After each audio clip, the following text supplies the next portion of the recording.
everybody, and welcome to the first episode of EDFM. I'm your host, Riganthor, and with us is AaronC63. Hey guys. This is a test episode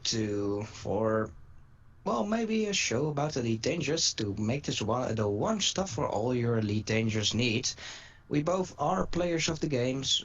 We go into the game very often. We're both commanders in there, and seeing that we sometimes get out of information and it's sometimes hard to find, we thought let's start the show.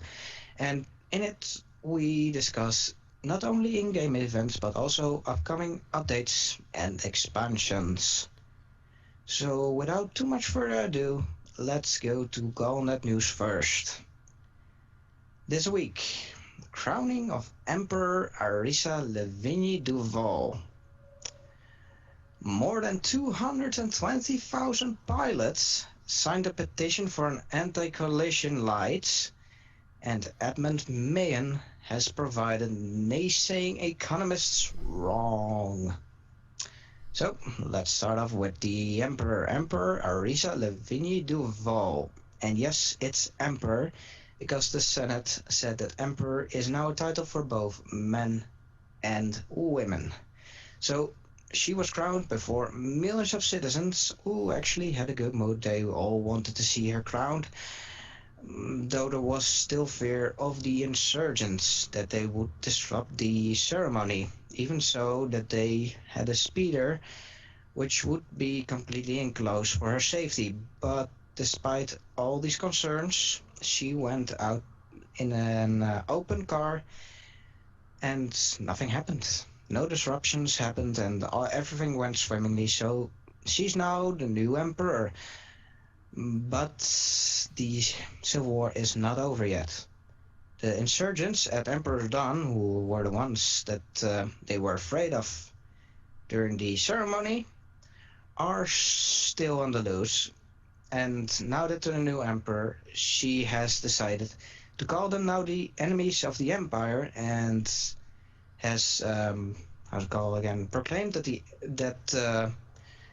the emperor will support Senator Denter Patrius in his attempts to destroy Emperor's Dawn. So yeah, that's the first news. So what you think? Well, I mean, it's certainly interesting, at least to me, that they decided to go with Emperor for both women and men. Actually, that might please some of the feminists out there, because equality. They're both called that, So I suppose. does that mean that men now can also become emperors? An interesting thought. I wouldn't say so, because technically there is no such thing as an empress now. It's only an emperor. True. As for Emperor's Dawn, I mean, I'm not sure how much damage they can do now that the whole empire is basically packed against them. Well, one small thing that was not in Galnet, but you can find, is that you as commander player can go over to Emperor's Dawn and pledge yourself to the insurgents, or of course to the empire. So it means that the civil war is not completely over, and that we as players still have a role to play in it. That's interesting. I wonder if maybe it might urge players who aren't part of Lavigne Duval's own faction, own power, to go against her and join the Emperor's Dawn, just to overthrow her, maybe weaken her whole power. Yeah, that could very much happen, but Lavigne Duval is not weak, because as we hear in the last thing from Gala News, she has a giant power base. She is not without her punch, but right now it's unsure how this whole situation will end. And on that note, let's move on to the next topic on the thing, which is the more than 220,000 pilots First of all, that are so many players in the game is already a great thing, but they have signed a petition calling for an inquiry into the lack of anti-collision lights on starships and emergency lighting on system authority ships. The hope is that with the implementation of these systems, collisions will be less likely to happen. Yeah, that I don't look. In my opinion, if you're a bad enough pilot to go and crash into someone in space, I don't think a little light on that ship is really going to help you.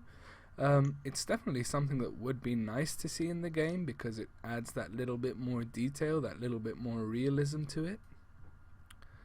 But That's true. in general, I don't think it'll help you not crash into someone. Because, to be honest, if you're traveling at someone, towards someone at 300 meters per second and you don't brake... Yeah. Yeah, you're not gonna brake in time. That's a collision. And seeing that also system security loves to fly in front of people, I wonder if this will make a difference for the collision, but it would be nice to see these lights on spaceships. Yeah, it would, and especially the emergency lighting on the system authority ships.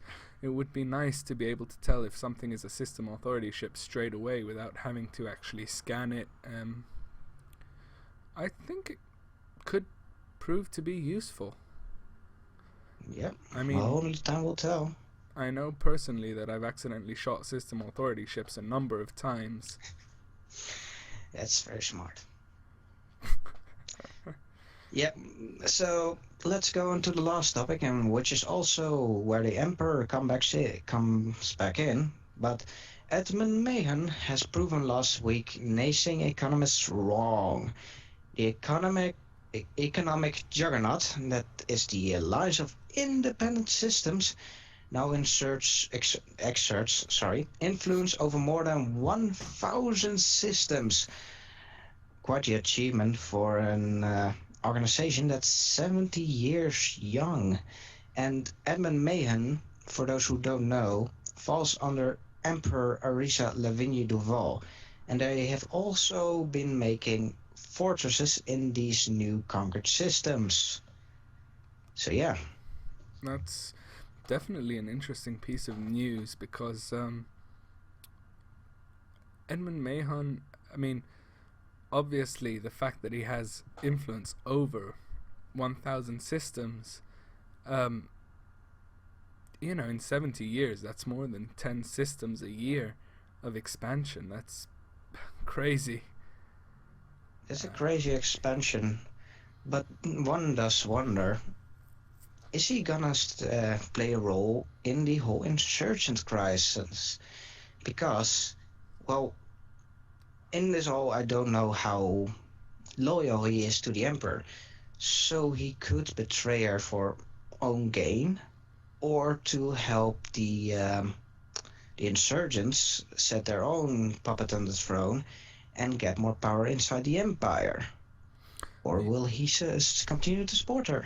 I mean, who knows? I mean, I'm sure with a influence over more than 1,000 systems, it wouldn't be that hard for him to, say, break off from Lavigne Duval and then create his own power in the whole power play struggle. Indeed, and so the Empire and Edmund Mahon are two things we should keep an eye on. The last words aren't said about the Civil War, and Edmund Mahon might still play a role in it, and if he breaks off or goes after his own claim, the Empire might be broken for longer than we want. It might actually be shattered. And of course, players can all have their own influence in this by joining in, either with the Empire or with the Empire's Dawn, as you see fit. Indeed. So, well, we will see where this will lead, but that was the last news from in-game from Galnet. And up now is an update on Elite Dangerous Horizons. So in this week updates, the developers explained how spaceships would handle inside the atmosphere of planets. In Horizons, instead of only dropping you for being too close to a planet, it will automatically put your ship in an orbital cruise by using an, uh, a module that you will get when the expansion comes out. You will continue on this cruise until you're low enough near the planet, and then it will go into orbital flight. So then you can control your ship and do whatever you want. But in this flight mode, your UI will change. It will show your pitch and your altitude, so you won't collide with the ground, though you will still need to look out for those nasty hills. And this will play into the new base system. For those who don't know, there will be bases in the new Horizons game. Now, there will be also land vehicles, the SRV, and the bases will be defended. And not only against the SRV, but also against your spaceship. It will have anti-air and ground defenses. And that's where everything is gonna be fun, because you now need to work together with the SRV, as in your spaceship, to bring down the base as efficiently as possible. Now, we don't know how strong these AA guns will be. It's probably still in the beta, and they're still testing out how strong they need to make it. But we do know that the SRV ground vehicle is slower than your spaceship. So let's say you drop way too far away and you want to get in a bit closer, then you can call in your spaceship to pick you up and set you in closer. Do look out for anti-air in the area, because it can shoot down your spaceship, and then you have to buy a new one. So yeah, go ahead. Well, this obviously is a very interesting update. I'm not sure how easy it would be to maybe coordinate with a group of players so that some stay in a spaceship and some stay in an SRV, so you can do like a double assault on a base. But it definitely sounds very interesting, and I think it adds a lot of opportunities for some multiplayer fun in Elite Dangerous Horizons. Indeed, and it also begs the question, how's the AI gonna play in this? Is the AI also gonna get ground vehicles or spaceships to defend itself? And I wonder if we also eventually will see space cannons. Ooh. But yeah, that we will see space cannons to shoot down spaceships, or more like orbital constructions to defend bases like these. Now, right now, they're of course not in it, but one doesn't help to wonder. Yeah, I mean, it's definitely opens up a whole world of possibilities in the area that we've discussed now. I mean, you could maybe, like you said, build an orbital structure to aid in the defense of your base, or maybe just spam a load of turrets on the ground to stop SRVs.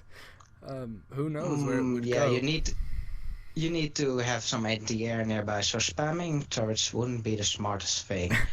But there is also something else that does need to be mentioned, but was not in the updates that they told us, of course. On Reddit, it's supposed that we both saw, it was a spaceship inside one of the space stations, inside one of the rings, in the living quarters, which means they have textured it. And it was also said that it was eventually for us that we would be allowed to get in there. Now, right now only with the spaceship, but it does open also the possibility of going inside space stations and maybe deck your new character out with special suits, trinkets, get new SRVs, walk around, have special places for people like the few rats, that they have their own recruitment center in these space stations. And well, it will open up so much, and I would love to see that. And you? Yeah, definitely. I mean, the idea of getting out of my ship and walking around in one of these space stations, I mean, they look so beautiful, and the texture work is excellent. Obviously not in this early model that we saw on Reddit. That was just basic No. placeholder art. Um, Yeah. but I honestly think like it could be pretty interesting. I mean, maybe even add like a cantina where you can meet up and pick up the missions instead of say in just your ship in the side panel, And or just the quest giver will be she part shepherd. but yeah, I mean, definitely it could be quite interesting the way they play it out. Um, buying certain trinkets, buying extra suits, decorating yourself. I'm sure there's a lot of people who, how can I put and this, would want to bling up. and of course decorate the inside of your ship, because we know from the character creation screen that we will be allowed to not only exit our spaceship but see ourselves. So mostly likely we'll also be able to rock around on planets. First of all, woo! Secondly, this means that you can also decorate the inside of your spaceship and see it. Now, if that's gonna be inserted in this update, I find that highly unlikely. There is already loads of content in this one update. Yeah, there is But a ton of stuff. yeah, it's crazy, but it is something that could come our way, and I would love to see it, of course. Yeah, it would definitely make it interesting, especially in some of the larger ships. I mean, could you imagine walking around inside your own Anaconda, for example? Oh, That no, we'll would probably be. get lost. Yeah, that sounds about right. I mean, or also the other Damn it, I'm thing in I would cargo be bay again. wondering is, say, a big ship like the Anaconda, would you be able to, maybe if they could implement something like this, invite some of your friends over and have more than one SRV in there? Maybe have 5 SRVs and just drop out five Indeed. SRVs with your friends piloting them from your ship, and you can be the ship on Be- top. because also someone else that was in this update about weeks ago is that there now could be sidewinders in ships like Anacondas. So now with what you said, with people inside your ship, like other commanders, like someone could control the Anaconda and others would go into the tiny sidewinders and attack the guys, lure them to the Anaconda and be like, hello. Yeah, I mean, it opens up a whole world of possibilities where, say, a big ship like the Anaconda could pretty much act the same way as a capital ship acts in the game currently. Um, there's definitely a lot of room to make this game as awesome as it can be. Now, of course, this also opens the possibility for guns. So first-person shooter. And the first thought that would then come to my would be a problem is Star Citizen and maybe a bit of No Man's Sky, but mostly Star Citizen, because it could become a bit too much samey. Now I know most of what we do in Elite Dangerous is different from Star Citizen, but it will get people on a tangent about a first-person shooter if it will come to our game, of course. It's not that I wouldn't want it, not at all. But it is something that developers have to look out for if they want to have it in it there. Yeah, agreed. It is something to keep in mind. Um, but on the other hand, like you said, it's very different. Elite Dangerous is very different from Star Citizen, even though it's sort of set in the same idea of a space sim. Um, Same galaxy. I mean, there are already a lot of comparisons about them, and I don't really know myself if you can compare those two games, because even though they have the same core, which is space exploration, fighting, mining, they handle them in such different ways that by the time the game is finished, it's basically chalk and cheese. They're completely different things, at least Indeed, in my opinion. but one can't help to draw comparisons, unfortunately. And I do hope that the developers, if they go for the FPS in there, that they keep it in mind and go for their own thing, but don't go too hard for it, so that it will be a good gameplay, the first person part then, but that they will not go all the way so far their own thing that it is not fun to play. Yeah, Agreed. Yeah, All they right. need to be careful with it. From both fronts. But unless you have anything else to say, then we're gonna close it off here. I think that's pretty much all I have to say. So, by all means, please take us out. All right, that was the podcast for, well, today. We're gonna be back on Saturday because, well, first day is the day that they release the next update. Please, in the comments, tell us what you like, what you didn't like, what you want to see improved, because this is still a beta and things can and will still change. But and both of us are actually Let's Players, so if you are interested in any of us or both of us, our channels will be in the description and are in the recommended channels list of this channel, so you can check us out. Besides that, that's gonna be it. I hope you all enjoy it, and we'll see you all the next time. See you guys. Thank you for joining us.